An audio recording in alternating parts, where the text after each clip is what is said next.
ఇక బంగారం దిగుమతుల భారాన్ని తగ్గించుకునేందుకు కేంద్ర ప్రభుత్వం గోల్డ్ మానిటైజేషన్ స్కీమ్ లో మరిన్ని మార్పులు చేసి మరింత అట్రాక్టివ్ గా మార్చే యోచన చేస్తోంది. గతంలో కూడా ఈ స్కీమ్ ను తీసుకొచ్చారు, కానీ ప్రజల నుంచి పెద్ద ఆదరణ దక్కలేదు. కారణం పెద్దగా అవగాహన లేకపోవడం. సార్, భారత్ లో ప్రజల దగ్గర అలాగే దేవాలయాల దగ్గర ఉన్న ఆర్నమెంటల్ బంగారం 50,000 టన్నుల వరకు ఉంటుంది అనేది ఒక అంచనా సార్. అసలు ఏంటి సార్ ఈ గోల్డ్ మానిటైజేషన్ స్కీమ్? ఏ విధంగా ఇది ప్రజలకు అలాగే దేశానికి ఉపయోగకరం? ఈ స్కీమ్ లో ఎటువంటి మార్పులు అవసరం? మీ 50,000 టన్నుల దాని సోర్స్ ఏం చెప్పారు నాకేం తెలియదు. మీరు ఏదో గాలిలో చెప్తే నేను ఎట్లా చెప్పాలి సార్? సోర్స్ అథెంటిక్ సోర్స్ ఉండాలి సార్. దేశీయంగా కుటుంబాల వద్ద 25,000 నుంచి 50,000 టన్నుల బంగారం ఉంటుందని ఒక పత్రికలో వచ్చిందని సోర్స్ గా చేసుకున్నారు.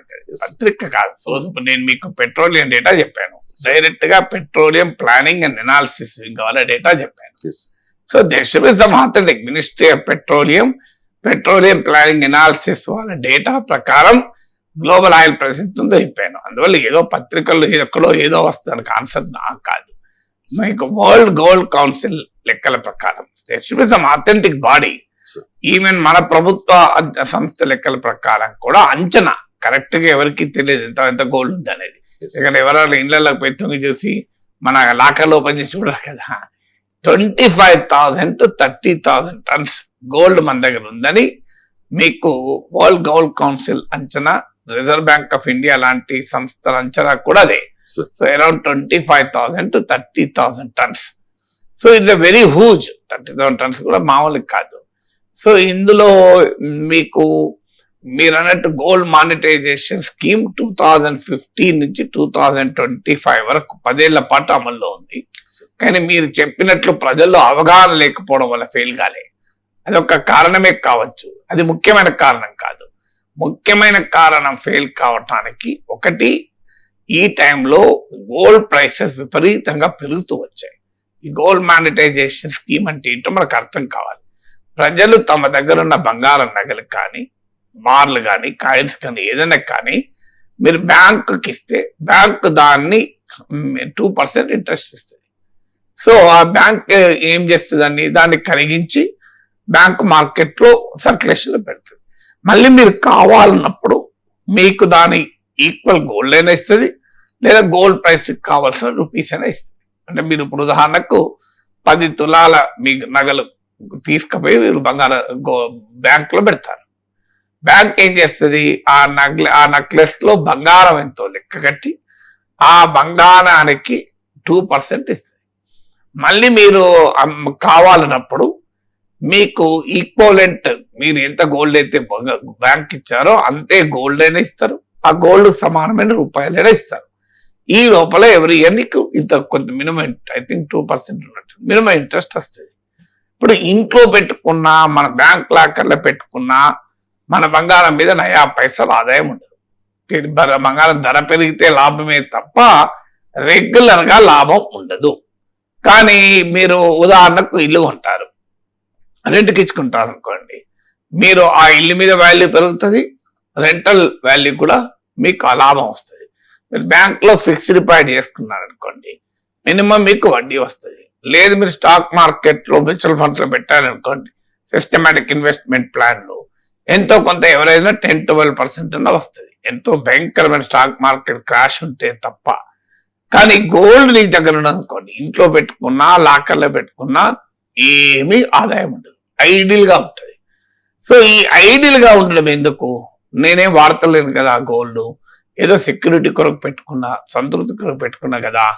అదే బ్యాంకుకి ఇచ్చేస్తే బ్యాంక్ వాడు నెల వడ్డీ ఇచ్చే, మళ్ళీ నేను కావాలనుకున్నప్పుడు కావాలన్నప్పుడు గోల్డ్ ఇచ్చే, నష్టం ఏంటి అనే భావనతో ప్రజలు పెద్ద ఎత్తున తమ దగ్గర ఉన్నటువంటి బంగారాన్ని తీసుకొచ్చి బ్యాంకుల్లో డిపాజిట్ చేస్తారన్నది గోల్డ్ మానిటైజేషన్ స్కీమ్ నమ్మకం.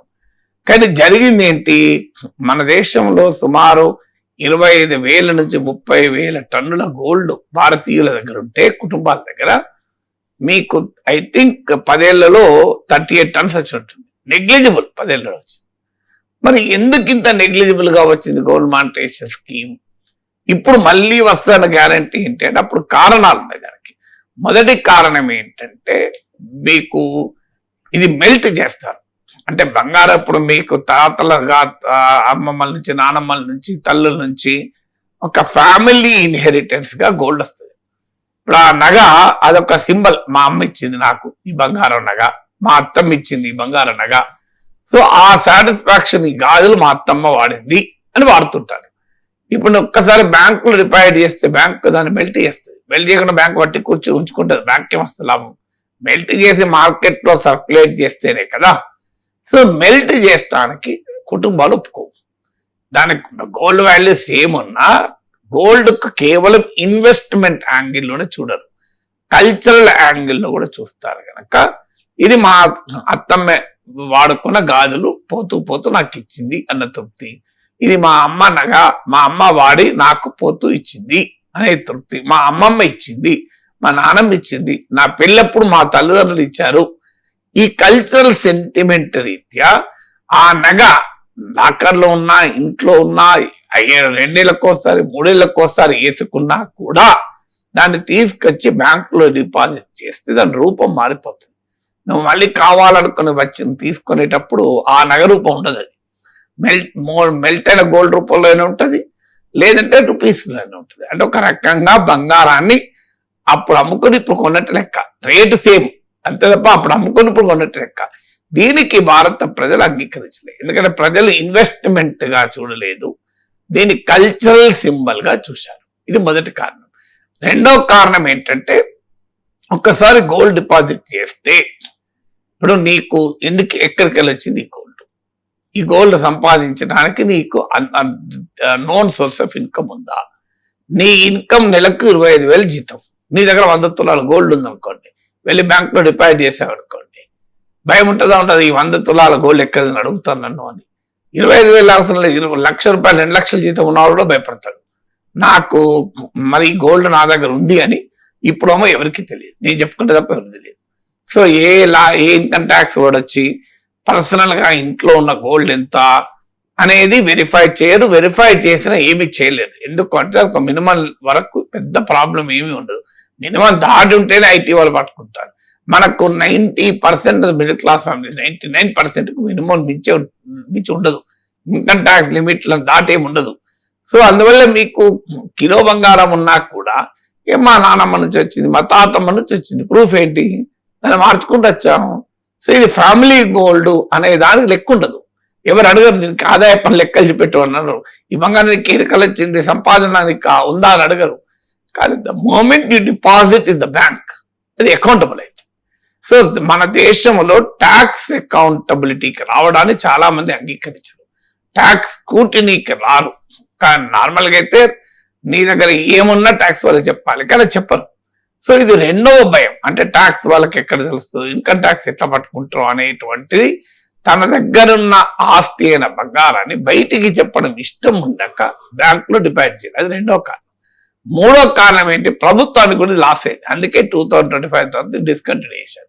ప్రభుత్వానికి ఎందుకు లాస్ అయింది? బంగారం ధర గతంలో చాలా స్టేబుల్ గా ఉండేది, ఇప్పుడు అలా కాదు కదా. ఇప్పుడు మీకు 2024లో 28% పెరిగింది, 2025లో 65% పెరిగింది, 2026 ఫస్ట్ 3 months లోనే 10% పెరిగింది. ఇప్పుడు మరి బ్యాంక్ వాడి పని ఏంటి? బ్యాంక్ వాడు 2023లో గోల్డ్ మానిటైజేషన్ స్కీమ్ కింద కొని వాడు మార్కెట్లో అమ్మేసుకున్నా సర్క్యులేట్ చేసి పడేశాడు. ఇప్పుడు 2026లో మళ్ళీ గోల్డ్ కావాలంటే ఇవ్వాలంటే అప్పటి రేటుకు 100% పైన కట్టివ్వాలి. సో బ్యాంక్స్ కు ఈ gold monetisation scheme highly volatile gold prices వల్ల భారీగా బంగారం ధర పెరగడం వల్ల ఇది లాస్ గా మారిపోయింది. థర్డ్ రీజన్ బ్యాంకులు. ఫోర్త్ రీజన్ ఏంటంటే బ్యాంకులకు దీంట్లో పెద్ద ప్రాఫిట్ లేదు. సో దీంట్లో పెద్ద ప్రాఫిట్ మార్జిన్ లేకపోవడంలో వాళ్ళు ఆసక్తి కూడా చూపలేదు. ఈ 4 ప్రధానమైన కారణాలు.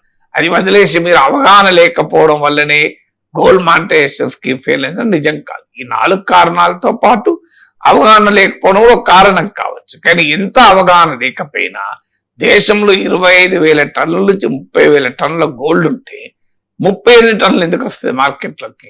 అవగాహన లేకపోయినా. సో అందువల్ల ఇప్పుడు గోల్డ్ మానిటైజేషన్ స్కీమ్ రీవ్యాంప్ చేయాలి అన్నది టార్గెట్. ఎంత తీసుకురావాలంటే కనీసం మార్కెట్లో ఉన్న గోల్డ్ లో ఒక 5%, అంటే కుటుంబాల వద్ద ఉన్న గోల్డ్ లో ఒక 5% ఈ మానిటైజేషన్ స్కీమ్ ద్వారా బయటికి తీసుకురావాలి అని.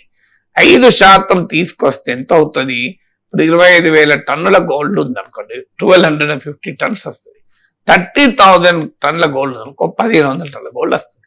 సో ఇది మన దేశం ఇక గోల్డ్ ఇంపోర్ట్ చేసుకోవాల్సిన అవసరమే ఉండదు. అంటే ఇవాళ గోల్డ్ డిమాండ్ కు తగినంతగా మార్కెట్ లో రీసైకిల్ గోల్డ్ వస్తుంది. దీన్ని రీసైకిల్ గోల్డ్ అంటారు. అంటే ఇంటర్నల్ గానే రీసైకిల్ గోల్డ్ వస్తుంది.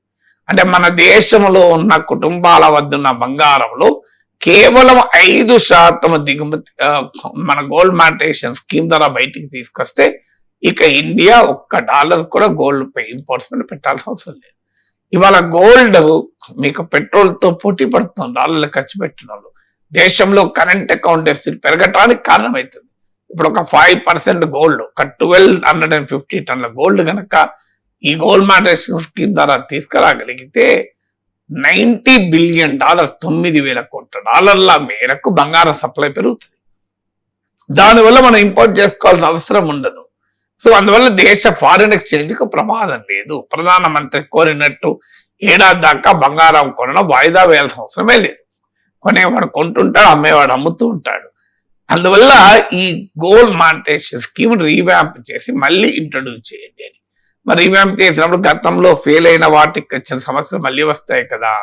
అందుకే ఇప్పుడు ఏం చేస్తున్నారంటే కేవలం బ్యాంకులే కాదు, ప్రతి జ్యువెలరీ, కొన్ని రికగ్నైజ్డ్ జ్యువెలరీ షాప్స్ కూడా గోల్డ్ మానిటైజేషన్ స్కీమ్ కింద గోల్డ్ డిపాజిట్ చేసుకోవటానికి అనుమతించాలి అన్నది all India bullion and goldsmith association, jewelleries అసోసియేషన్లు కేంద్ర ప్రభుత్వానికి రాసిన లేఖలు ఇదే చెప్పారు.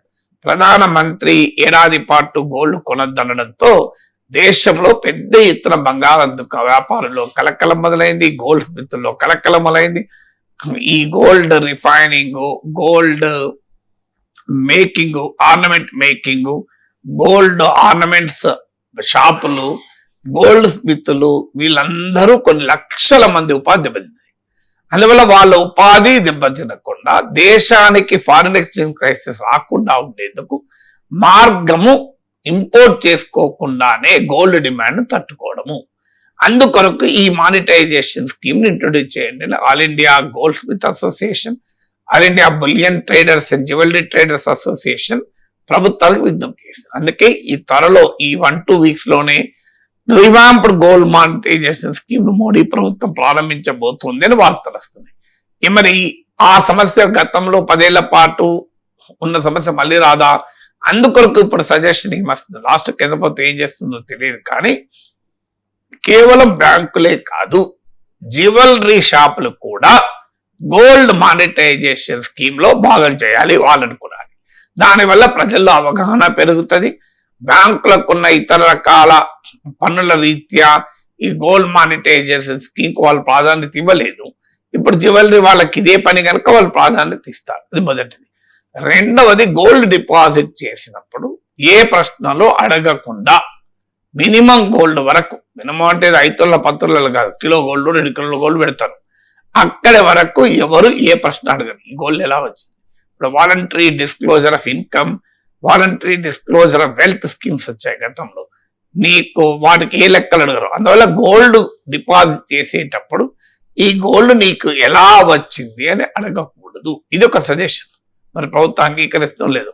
ద మూమెంట్ ఈ గోల్డ్ ఎలా వచ్చింది అని అడుగుతున్నారు అనుకోండి, ఎవరు తీసుకుపోయి గోల్డ్ డిపాజిట్ స్కీమ్ లో గోల్డ్ పెట్టరు. ఇక మూడవది, మరి గోల్డ్ మన దగ్గర కల్చరల్ సింబల్ కదా, మరి గోల్డ్ ఇలా తన ఇంటి నగలు తీసుకెళ్లి బ్యాంక్ లో డిపాజిట్ చేస్తే వాళ్ళు మెల్ట్ చేసేస్తారు కదా అనే భయం ఉంటుంది. కానీ ఇటీవల కాలంలో ధోరణి ఏమవుతుందంటే గోల్డ్ ను ఇన్వెస్ట్మెంట్ కొనుక్కొనడం పెరుగుతుంది. First time in the history of India, భారతదేశ చరిత్రలో మొదటిసారిగా జనవరి-మార్చ్ 2026 పీరియడ్ లో ఇన్వెస్ట్మెంట్ కొరకు గోల్డ్ కొన్న వాళ్ళు ఎక్కువ, జ్యువెలరీ కనుక్కున్న వాళ్ళు. మీకు ఉదాహరణకు చెప్తాను, ఈ 3 months లో 82 tons of gold, 82 tons of gold కేవలం ఇన్వెస్ట్మెంట్ కొనుక్కున్నారు. జ్యువెలరీ రూపంలో 66 tons కొంటే ఇన్వెస్ట్మెంట్ కొరకు 82 tons కొన్నారు. ఇన్వెస్ట్మెంట్ కొరకు అంటే లాభం వచ్చినప్పుడు అమ్ముకోవాలి. ఇయర్ అండ్ ఇయర్ సేల్స్ చూస్తే ఇన్వెస్ట్మెంట్ డిమాండ్ 54% పెరిగింది. మీకు జ్యువెలరీ డిమాండ్ 19% తగ్గింది. Gold equity fund stock market లో paper gold equity traded fund ETF లో 186% పెరిగింది.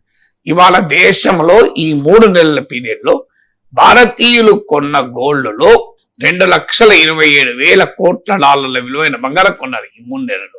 $2,27,000 crore. ఇందులో 54.3% కేవలం ఇన్వెస్ట్మెంట్ కొనుక్కున్నారు. అంటే చూడండి, మొత్తం 66 టన్నుల గోల్డ్ జ్యువెలరీ రూపంలో కొంటే 62 టన్నుల గోల్డ్ కేవలము మీకు కాయిన్స్ బార్ల రూపంలో కొన్నారు. ఇన్వెస్ట్మెంట్ రూపంలో ఒక భాగం అది. ఇన్వెస్ట్మెంట్ రూపంలో అంటే బార్లు కాయిన్లు కొన్న ఇన్వెస్ట్మెంటే, గోల్డ్ ETFలు కొన్న ఇన్వెస్ట్మెంటే. అంటే జ్యువెలరీ డిమాండ్ కు సమానంగా బార్లు కాయిన్ల డిమాండ్ ఉంది. ఇది దేశ చరిత్రలో మొదటిసారి. అంటే Indians perception of gold significant గా చేంజ్ అయింది.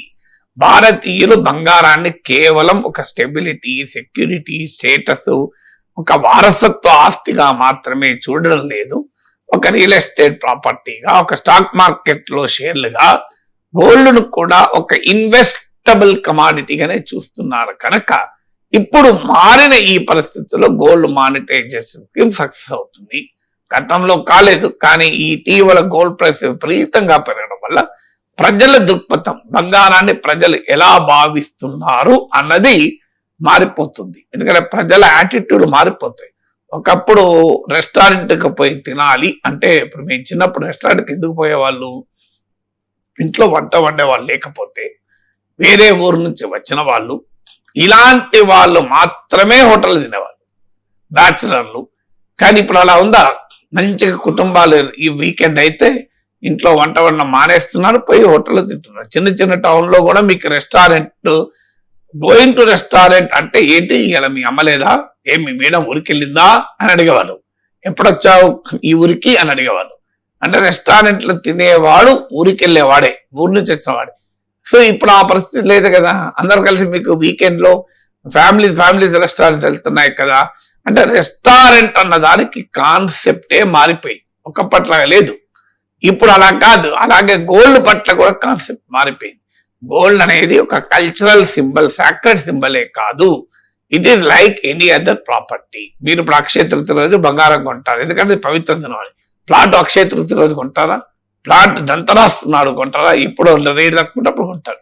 సో ఇది కూడా అలాగే మారిపోతుంది. ఈ మారిన దృక్పథం అంటే Indians, how the Indians look at gold మారుతోంది కనుక గోల్డ్ మానిటైజేషన్ స్కీమ్ కి ఈసారి మంచి రెస్పాన్స్ ఉంటుంది అని ఈ బిలియన్ వర్క్ ట్రేడర్స్ వీళ్ళంతా చెప్తున్నారు. Will have to see gold monetisation scheme కొత్తగా ఏ రూపంలో వస్తుంది.